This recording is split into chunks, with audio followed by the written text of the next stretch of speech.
존경하고 사랑하는 1300만 도민 여러분, 남경필 지사와 이재정 교육감 그리고 공직자 언론인 여러분 안녕하십니까? 문화도시 부천 출신 비타민 아저씨 서영석 의원입니다. 오늘 저는 제2기 연정의 출발점에 선 지금 몇 가지 원칙이 확인돼야 한다는 생각으로 이 자리에 섰습니다. 지난 2년간 연정에 대한 이견이 있었지만 제1기 연정은 승자독식 구조의 정치, 문화 속에서 갈등과 분쟁보다는 도민을 위해 서로 책임 정치를 하려는 새로운 실험이었다고 생각합니다.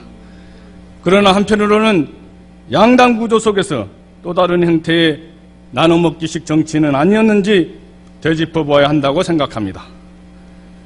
연정 예산으로 인하여 집행부의 예산 편성권에 대한 의회의 심의권 행사를 자유롭게 하지 못한 부분도 있다고 봅니다. 냉정하게 이야기하면 제1기 연정은 연정 예산이라는 미명 아래 서로의 가치 실현을 위한 일부 정책들로 봉합한 것일 뿐이라 해석할 수 있습니다. 그러나 더 큰 문제는 대선과 지방선거를 앞두고 있는 상황에서 우리는 모순 구조에 직면해 있다는 것입니다. 야당은 집권당을 견제와 비판하며 도민을 위한 정치를 담보해야 합니다.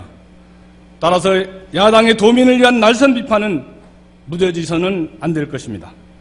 또한 집권 여당은 지사의 거수기 역할을 해야 하는 상황에 내몰리지 말아야 합니다.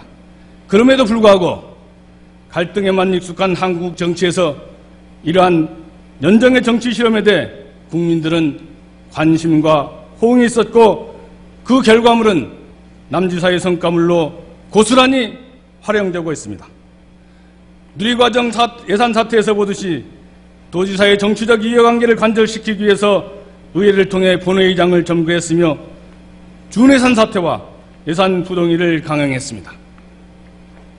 그 결과 도민을 위해 쓰여야 할 예산이 기초단체에 4월이 지나서 내시됨으로 인하여 기초단체의 추경을 세우는데 어려움을 초래했고 일부 기초단체는 9월에나 반영해야 하는 실정입니다.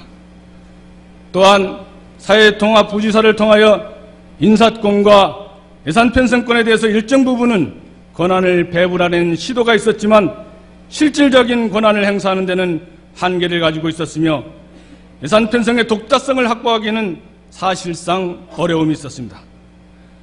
지금 우리는 새로운 후반기 의회가 시작되면서 의회는 제2기 연정에 대한 TF팀을 구성하고 지방장관 제도를 두겠다는 등 새로운 연정계약서를 작성하기 위해서 의견을 모으고 있는 중입니다. 제대로 된 분권을 위해 도민의 대의기관인 의회가 직접 행정에 참여하여 도민들의 의사가 반영될 수 있도록 만들어가는 명실상부한 연정을 하자는 것입니다. 그러나 불안하기 짝이 없습니다. 우선 2017년 말에 대선과 2018년 지방선거가 있습니다.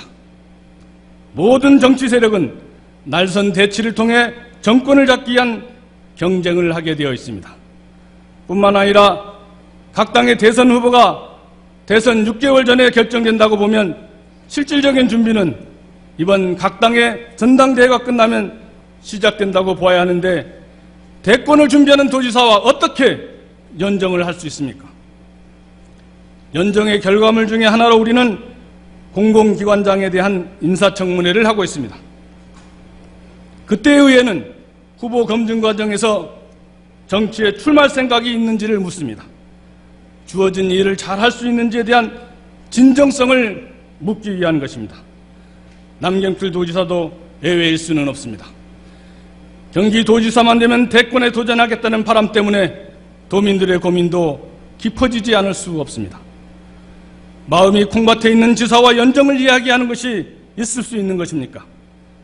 연정이 대선의 정치적 명분을 쌓기 위한 것이거나 이미지를 위한 것이 아니라면 제2기 연정계약서의 첫 줄에 대선 불출마 선언이 담아져야 진정성이 담보된다고 생각하는데 도지사의 생각은 어떤지 묻지 않을 수 없습니다.